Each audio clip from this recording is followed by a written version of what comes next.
But yung sa soft elements na ang I was informed na hindi umabot dun sa proseso. Kasi matataas na award, it takes a longer process to finish.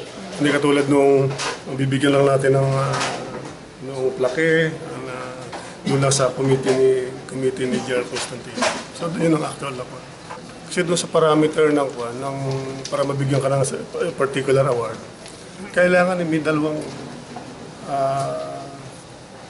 dalawang witness na magbibigay ng statement to highlight your bravery and your heroism.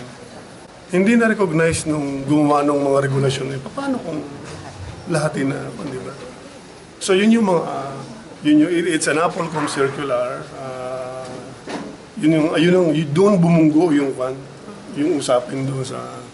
So meron pang mga kaming napupunan na parang kung susundin yung lahat ng parameters, medyo parang wala na magko-qualify, parang gano'n.